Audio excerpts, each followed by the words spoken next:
The quaint town of Little Falls, Minnesota, is known for its picturesque landscapes and friendly residents. Nestled along the banks of the Mississippi River, this small town is a place where everyone knows each other, and the sense of community is strong. The streets are lined with charming houses, and the town is often described as a perfect slice of Americana. But on Thanksgiving Day 2012, a chilling crime shattered the peace of this small community. The festive spirit was abruptly replaced by fear and confusion as news spread of a violent incident that had taken place in one of the town's quiet neighborhoods. The community was left grappling with the shocking news that two teenagers, Haile Kifer and Nick Brady, were dead. The young lives lost cast a dark shadow over the town, and the residents were in disbelief. Memorials with flowers and candles began to appear as the community mourned the tragic loss. They had been shot and killed inside the home of Byron Smith, a reclusive man who lived alone on the outskirts of town. Smith was known to keep to himself, and his home, situated in a secluded area, was rarely visited by others. The isolation of his residence added an eerie element to the unfolding story. Smith claimed he had shot the teenagers in self-defense. According to his account, he was protecting himself from what he believed to be a home invasion. He described a tense and frightening situation where he felt his life was in imminent danger. He alleged they were burglarizing his home. Smith stated that he had been the victim of multiple break-ins in the past, and this time he was prepared to defend his property. The signs of forced entry seemed to support his claim, adding a layer of complexity to the case. However, the circumstances surrounding their deaths quickly became the subject of intense scrutiny. Investigators began to piece together the events of that fateful day, and what they discovered raised more questions than answers. The investigation revealed disturbing details. Forensic evidence and witness statements painted a picture that was far more sinister than a simple act of self-defense. The meticulous collection of evidence was crucial in understanding the true nature of the incident. It painted a picture of a man who may have gone beyond protecting his property. The interior of Smith's home revealed a dark and ominous setup, suggesting that he might have been anticipating an encounter with intruders. Instead, he seemed to have set a deadly trap. Hidden cameras and strategically placed weapons indicated a level of premeditation that was deeply troubling. The evidence suggested that Smith had been waiting for an opportunity to confront and kill intruders. The case sent shockwaves through Little Falls. The tight-knit community was torn apart by the revelations, and emotions ran high as residents struggled to come to terms with the tragedy. Town hall meetings and community gatherings became forums for expressing grief, anger, and confusion. It ignited a fierce debate about the limits of self-defense. The legal and moral implications of the case were hotly debated, both in the courtroom and in public discussions. People questioned where the line should be drawn between protecting oneself and committing a premeditated act of violence. Was Byron Smith a victim of circumstance? Some argued that he was a man pushed to the brink by repeated burglaries, acting out of fear and desperation. They believed that his actions, while extreme, were a response to a genuine threat. Or was he a cold-blooded killer who took the law into his own hands? Others saw Smith as a calculating individual who had taken justice into his own hands, crossing the line into vigilantism. His demeanor in court, often described as cold and unremorseful, did little to sway public opinion in his favor. This is the story of the Byron Smith case, a case that would challenge the community's values and force them to confront difficult questions about justice, self-defense, and the sanctity of human life. It is a story of tragedy, suspicion, and a community forever changed.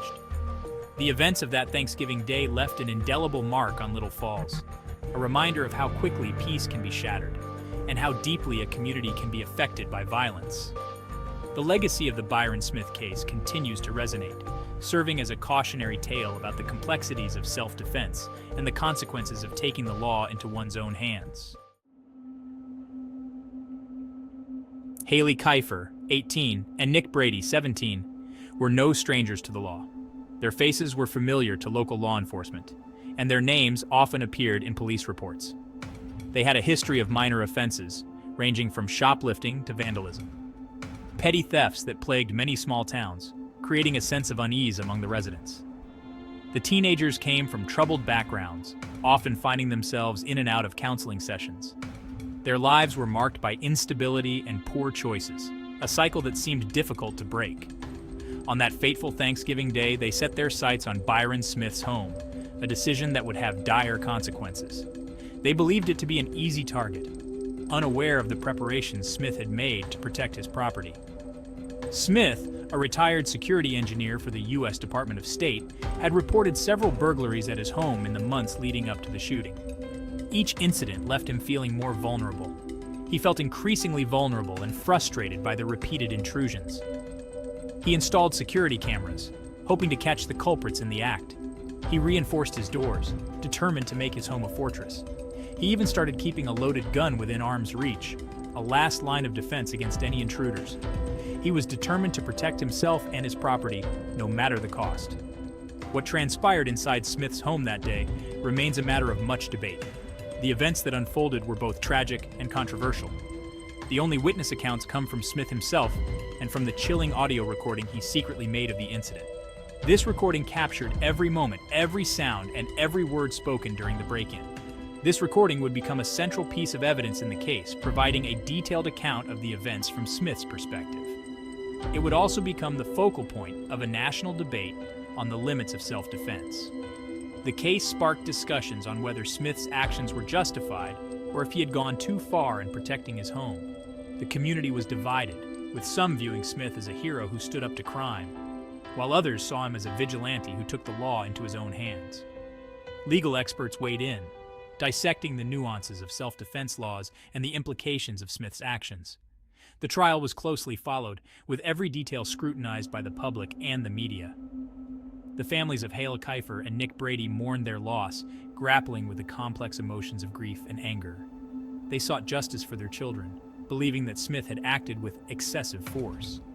Meanwhile, Smith's supporters rallied around him, arguing that he had every right to defend his home and his life. They saw the case as a pivotal moment in the fight for self-defense rights. The courtroom was tense as the judge delivered the verdict, a decision that would have lasting repercussions for all involved. The case of Haile, Kifer, and Nick Brady versus Byron Smith remains a poignant reminder of the complexities surrounding self-defense and the tragic consequences that can arise from a single fateful decision. According to Smith, the incident began with the sound of breaking glass. The sharp, unmistakable noise shattered the stillness of the night, sending a jolt of alarm through him. He was in his basement workshop, a place he often retreated to for solitude and focus, when he heard noises coming from upstairs. The clatter of objects being disturbed and the faint murmur of voices reached his ears, heightening his sense of unease. Instinctively, he grabbed his gun, a weapon he kept for such emergencies, and waited. His heart pounded in his chest as he tried to steady his breathing, knowing that any moment could bring confrontation. He listened intently as footsteps creaked on the floor above, each step amplifying his anxiety. The old wooden floorboards groaned under the weight of the intruders, making their presence unmistakable. Fear and adrenaline surged through him, a potent mix that sharpened his senses and heightened his awareness. Every sound, every shadow seemed magnified in the dim light of the basement. He believed the intruders were back, the same ones who had tormented him before. Paranoia gripped him as he recalled past incidents, each memory fueling his determination to protect himself. Minutes later, Kifer and Brady entered the basement stairwell, unaware that Smith lay in wait in the shadows. They moved cautiously, their figures barely discernible in the gloom. As they descended the stairs, Smith opened fire. The muzzle flash briefly illuminated the dark room, casting eerie shadows on the walls. He shot Brady multiple times, each shot echoing in the confined space. The sound was deafening, a stark contrast to the silence that had preceded it. Brady crumpled to the floor, his body lifeless and still. The sight was both shocking and surreal, a grim testament to the violence that had just occurred. Kifer, seemingly frozen in fear, was shot moments later. Her eyes wide with terror, she barely had time to react before the bullets found their mark. The audio recording captured the sounds of gunshots, screams, and the chilling silence that followed. The stark contrast between the chaos and the ensuing quiet was haunting. Smith's actions in the immediate aftermath of the shooting raised further questions. His behavior seemed calculated, almost methodical, as if he had rehearsed this scenario in his mind. Instead of calling 911, he moved the bodies. His decision to handle the situation on his own, rather than seek immediate help, was puzzling and deeply troubling. He wrapped them in tarps, a grim task that he performed with a disturbing calmness. The sight of the tarp-covered shapes in the dimly lit basement was macabre. He dragged them to another room, the effort evident in his strained movements. The act of moving the bodies seemed to carry a finality, a grim conclusion to the night's events. He then sat down, had a glass of wine, and listened to a recording of the opera Carmen. The juxtaposition of such a violent act with the serene enjoyment of music was jarring, adding to the unsettling nature of the incident. He waited a full day before contacting his neighbor, a retired law enforcement officer, to report the incident. This delay in reporting further complicated the narrative, raising questions about his motives and state of mind during and after the event.